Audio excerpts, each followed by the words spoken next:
زیادہ بولنے کی ضرورت نہیں، لیکن چند باتیں چونکہ آپ محبت میں سننے کے لیے بیٹھے ہیں تو عرض کیے دیتا ہوں۔ ہم نسبتوں والے لوگ ہیں، اور ہمیشہ ایک بات یاد رکھنا، اپنے بچوں کو بھی یہ چیز منتقل کرتے چلے جاؤ۔ دین کون سا ہمارے بچے اختیار کرنے والے ہیں آگے کے دور میں، کیونکہ سارا کا سارا ان کا دار و مدار آج انٹرنیٹ پر ہے۔ سوشل میڈیا یہ بہت بڑا سورس ہے انفارمیشن کا، یعنی آپ کو جو معلومات پہنچتی ہے اس کا سب سے بڑا سورس آج کے دور میں کیا ہے؟ Social media. کچھ بھی آپ سے پوچھا جائے کیسے پتا چلا آپ کو؟ سوشل میڈیا یہ بہت بڑا سورس ہے۔ اور پہلے کے دور میں کسی سے کچھ سوال کرتے، اگر وہ کوئی مسئلہ بتاتے بھی تو آپ کو کیسے پتا؟ تو کہتے بہاری شریعت میں پڑھا ہے میں نے، بخاری شریف میں پڑھا ہے میں نے۔ وہ کتابیں سورس تھیں انفارمیشن کی، اور آج کے دور میں ساری چیزوں کا سورس جو ہے وہ سوشل میڈیا۔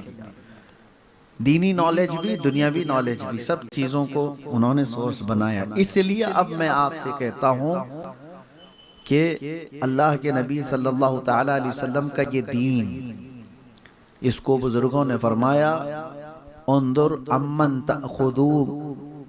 تأخذون دینکم، یہ ہمیشہ دیکھا کرو کہ دین کس سے لے رہے ہو۔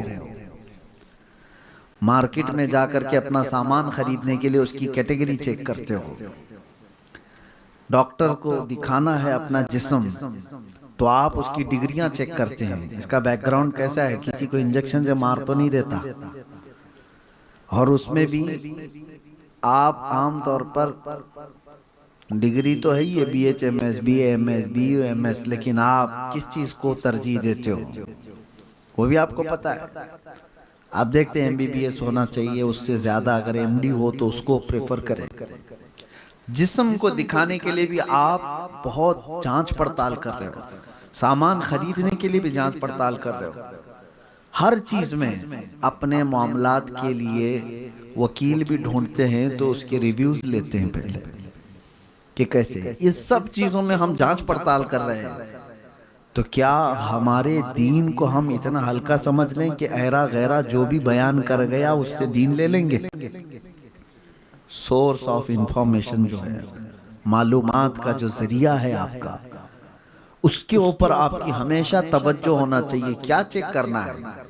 آپ لو نالج لو، انٹرنیٹ سے لو، کہیں سے بھی لو، لیکن ایک کسوٹی ہمیشہ اپنے ساتھ رکھنا۔ مثال کے طور پر آپ کو پتہ ہی نہیں ہے گولڈ جو ہے نقلی کیسا ہوتا ہے، اصلی کیسا ہوتا ہے، تو آپ کبھی بھی ٹھگے جا سکتے ہو، اچھی اچھی دکانوں سے بھی ٹھگے جا سکتے ہو۔ لیکن اگر آپ کے پاس پارس ہے، چیک کرنے والا کوئی آلہ ہے، تو آپ جہاں پر بھی جائیں گے اپنے اس آلے کا استعمال کریں گے۔ مجھے بہت قیمتی چیز خریدنی ہے تو چیک تو کر لوں کہ اس میں پیوریٹی کتنی ہے، اوریجنل کتنا ہے۔ آپ چیک تو کرو گے، کسی سے کروا تو لو گے، دو چیزیں تو کرتے ہو سونا خریدنے سے پہلے۔ اس لیے ایک پارس آپ کے پاس ہونا چاہیے، ایک کسوٹی آپ کے پاس ہونا چاہیے کہ دین جو حاصل کر رہے ہو ایک بہت بڑی دولت آپ حاصل کر رہے ہو، اور سورس آپ کو لینا ہے تو اس کسوٹی کے ذریعے سے پرکھ کر کے دیکھنا۔ کبھی یہ مت دیکھنا کہ اس کا جبہ کیسا ہے، اس کی ٹوپی کیسی ہے، اس کی داڑھی کیسی ہے، اس کے پاس ڈگریاں کون سی ہیں، یہ انجینئر ہے کہ ڈاکٹر ہے کہ پروفیسر ہے، کون سے مدرسے کا فارغ ہے۔ یہ سب چیزیں بعد میں میٹر کرتی ہیں، سب سے پہلے یہ دیکھنا عشق رسول کتنا ہے، نبی پاک صلی اللہ تعالیٰ علیہ وسلم کی یہ محبت میں کتنا ہے۔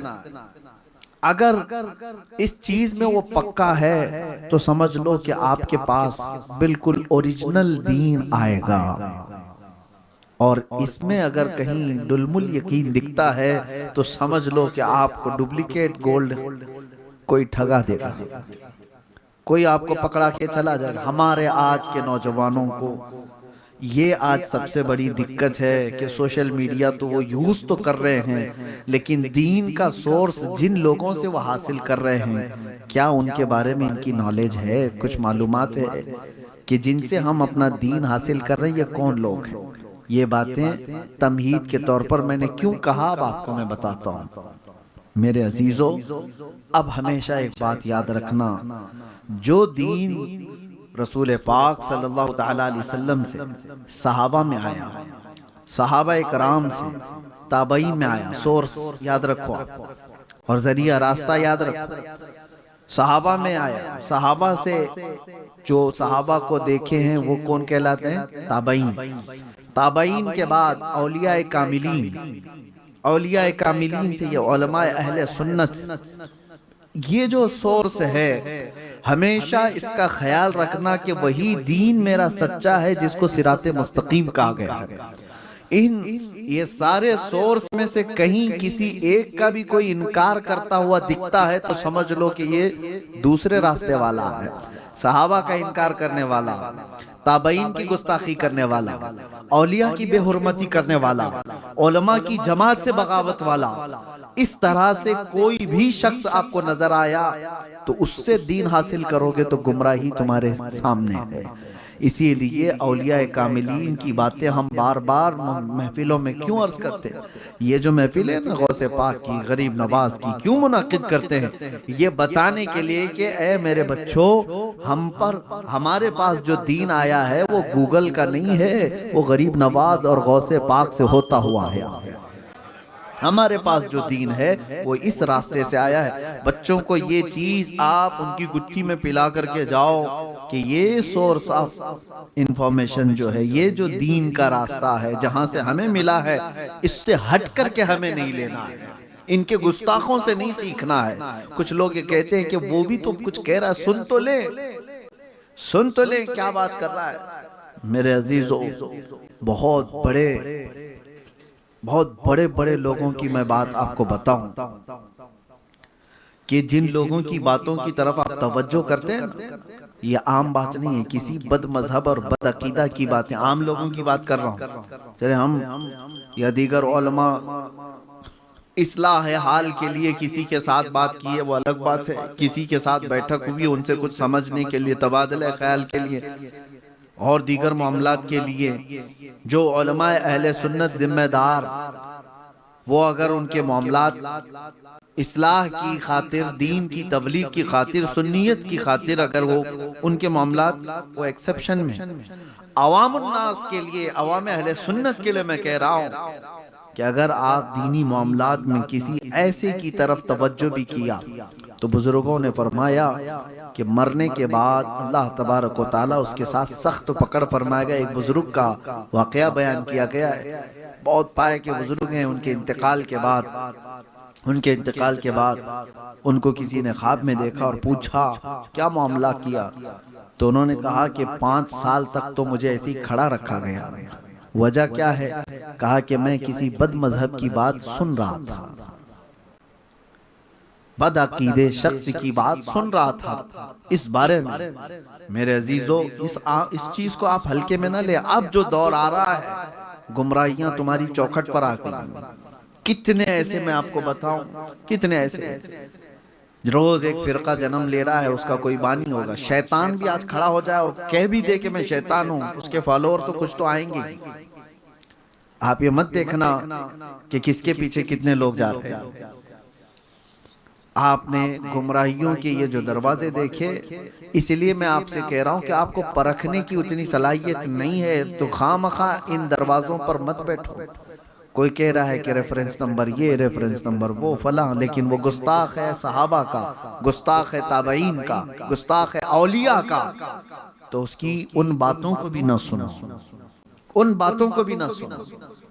حضرت امام احمد بن حنبل رضی اللہ تعالیٰ عنہ کے متعلق یہ بات ہے، نہیں ان سے قبل کے ایک بزرگ ہیں، ان سے یہ روایت ہے کہ ایک بد مذہب شخص ان کو قرآن کی بات سنا رہا تھا، تو آپ نے کہا تم مت سناؤ مجھے، کہا قرآن تو سچا ہے نا، سچی کتاب ہے، تو کہا اگر یہ سننے کی عادت ڈال لی جائے، آج تو قرآن سنا رہا ہے، کل اس کے ساتھ کوئی اور چیز تو سنا دے گا جو چیز تھی ہی نہیں اس کے اندر، تو سامنے والا اس کو بھی وہی سمجھ بیٹھے گا۔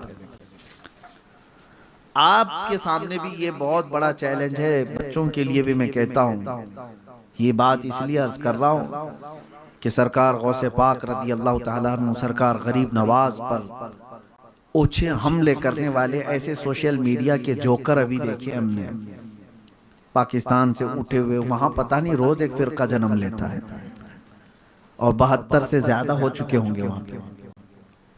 میں اسی لیے کہہ رہا ہوں کہ ان تمام چیزوں کو آپ سوشل میڈیا میں کوئی حد نہیں، کوئی پابندی نہیں ہے کہ کیا آپ کے سامنے آ جاتا ہے، لیکن اپنے آپ کو کنٹرول اتنا تو رکھو کہ میرا راستہ وہی ہے جو امام اہل سنت فاضل بریلوی نے بتایا، سرکار غریب نواز نے بتایا، غوث پاک نے بتایا، امام اعظم ابو حنیفہ، چاروں ائمہ اکرام نے بتایا، وہ کہاں سے لے کر کے بتایا؟ تابعین اور صحابہ کا راستہ بتایا۔ یہی سورس کے ذریعے سے قائم رہو گے تو گمراہی سے بچے رہو گے۔